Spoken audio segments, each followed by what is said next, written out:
Aam Aadmi party జాతీయ convener Delhi మాజీ ముఖ్యమంత్రి అరవింద్ కేజ్రీవాల్పై దాడి జరిగింది. పాదయాత్రలో భాగంగా శనివారం గ్రేటర్ కైలాష్లో ప్రాంతం పర్యటిస్తున్న కేజ్రీవాల్పై ఓ యువకుడు దాడి చేసి బాటిల్తో ద్రావణాన్ని పూశాడు. పోలీసులు అప్రమత్తమై అతన్ని అడ్డుకోవడంతో అరవింద్ కేజ్రీవాల్ ఆ దాడి నుంచి తప్పించుకున్నారు. అక్కడే ఉన్న కార్యకర్తలు ఆ యువకుడిని పట్టుకుని చితకబాదారు. అతని వద్ద ఉన్న బాటిల్ను పరిశీలించగా అందులో స్పిరిట్ ఉన్నట్లుగా గుర్తించామని ఆప్ నేతలు చెప్తున్నారు. నిందితుడిని పోలీసులు అదుపులోకి తీసుకుని ప్రశ్నిస్తున్నారు. కేజ్రీవాల్ పాదయాత్రలోకి చొరబడిన నిందితుడు మద్దతుదారుల మధ్య నడుచుకుంటూ వచ్చాడు. ఒక్కసారిగా గుంపులో నుంచి కేజ్రీవాల్ సమీపానికి వచ్చి బాటిల్ను తీసి అందులో ఉన్న ద్రవాన్ని కేజ్రీవాల్పై పోసేందుకు ప్రయత్నించాడు. ఈ ఘటనతో స్థానికంగా ఉద్రిక్తత నెలకొంది. ఘటనకు సంబంధించిన వీడియో సోషల్ మీడియాలో వైరల్గా మారింది.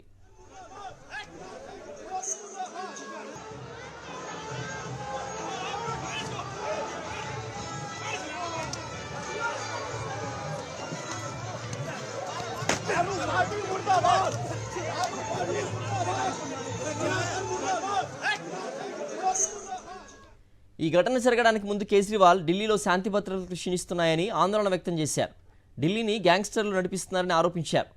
నగరంలో నిత్యం కాల్పుల ఘటనలు చోటు చేసుకుంటున్నాయని ఘాటు విమర్శలు చేశారు. ఢిల్లీని కొన్ని ముఠాలు నడిపిస్తున్నట్లుగా తనకు అనిపిస్తోందని సంచలన కమెంట్స్ చేశారు. అంతలోనే ఏకంగా కేజ్రీవాల్ పైనే దాడి జరగడం దేశ రాజధానిలో ఒక్కసారిగా కలకలం రేపింది. మరోసారి కేంద్రం ఆ ప్రభుత్వం మధ్య మాటల యుద్ధం మొదలైంది.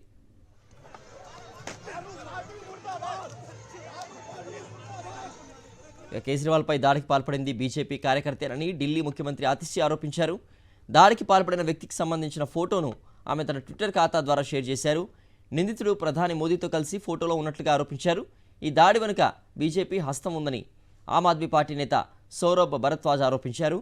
ఢిల్లీలో శాంతి భద్రతలు క్షీణించాయని, కేంద్ర ప్రభుత్వం హోంశాఖ మంత్రి ఏం చేయడం లేదని మండిపడ్డారు.